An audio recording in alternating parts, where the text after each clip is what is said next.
ভাবিয়ে কয় শোনো ওই ইতান রে কই গেলে পাওয়া যাবো, রেট বলে উঠছে 1200-1300 টাকা রোজ হাজিরার ভিতরে পাওয়া যাইব। আমি কোন তান রে, কয় ইতান রে, আমরার ইতান রে। আমি ভাবছি আমার এলাকায় অনেকে আছে দৈনিক মজুরিতে কাজ করে, কেন ক্রিকেটার আমি ক্রিকেটার মানে কয় আমেরিকাতে বলে খবর আইছে ডক্টর ইউনূসে গোসায় কই ইতানে দেশ হইলে একটা মপ টপ করে লাও, আর নয়তো এগুলো নিয়ে হাল চাষে কাজে লাগাও। আমি দেখো এগুলো গুজব, ভুয়া। তবে বাংলাদেশের মানুষের গতকালকে পাকিস্তানের সাথে হারার পরে মানে বিশ্বাস করেন, আমি শুধু ফেসবুকে ঢোকার পরে বাঙালির কাছে যে কি অভিনব অভিনব আইডিয়া আছে সেইটাই আমি দেখলাম। আমারও ইচ্ছা করছে উত্তর কোরিয়ার কিম জং উনের মতন একটু ব্যাখ্যা দিয়ে আসি।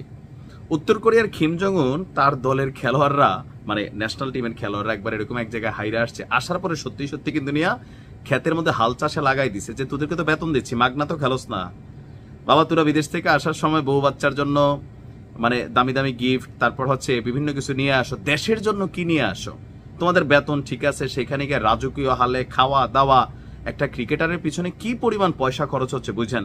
আবার তোমরা পরবর্তী সময় ভালো ক্রিকেটার হইয়া আইপিএল টাইপিএল খেলো, পয়সা কামাও, বাংলাদেশে কি দিচ্ছ?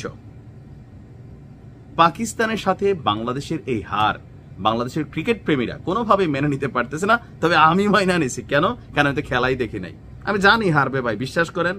লাস্ট যে কবে আমি বাংলাদেশের ক্রিকেট খেলা দেখছি আমার নিজেরই খেয়াল নাই, কারণ হারে, এই শালারা হারে, এদের শরীরে চর্বি জমা যায়। দেখেন না কাউন্সিল গঠন নিয়ে একজন নাকি আরেকজনের মাইরা ফেলবে, এই লেভেলের ঘটনা ঘটে।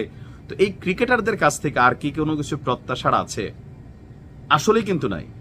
কালকের 136 রানের এই টার্গেটটাতে বাংলাদেশ যেই জায়গাটা থেকে ছিটকাই আসছে, এটা বাঙালির হজম হয় না। যদি এটা প্রথম রাউন্ডের কোনো খেলা হইতো তাও মানুষ মাইনা নিত। ভারতের কাছে হারছে, এত কষ্ট লাগে নাই। কালকের ম্যাচটাতে এখন আপনি দোষ কার দিবেন যে কোন নির্দিষ্ট খেলোয়াড়কে টার্গেট করা, যে লাস্টে যে পিটাইছে সে পারে নাই? আমি ওরকম দেখতেছি না। আমার কাছে মনে হচ্ছে বাংলাদেশ ক্রিকেট টিম একটা অকেজো, আর এই টিমটাকে ব্যান করে দেওয়া উচিত। বাংলাদেশ ক্রিকেট খেলা খেলোয়াড়দের পার্সোনাল লাভ ছাড়া দেশ জাতির ভাগ্যে কোনো কিছু জোটে না। আর এরা একটু বড় বড় খেলোয়াড় হইয়া এক একজনের অ্যাটিটিউড, তারপর হচ্ছে ধরেন ভাবসাব, ব্যবসা বাণিজ্য, মানে যে যেমনে পারতেছে ভাই। এরপর 3 দিন পরে রাজনীতি, দিন শেষে আবার মাইট টাইডও খাচ্ছে অনেকে বিভিন্ন জায়গায়।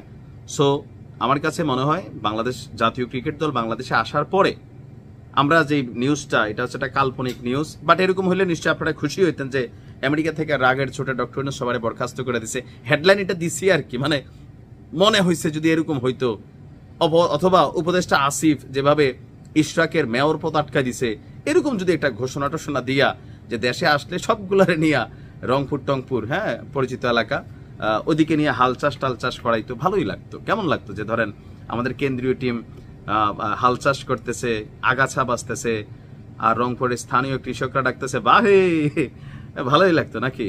তবে ডক্টর ইউনূস এমন কোনো সিদ্ধান্ত নেন নাই, বাট নিলে আমি খুশি হব। কারা কারা খুশি হবেন কমেন্টে জানাইতে পারেন।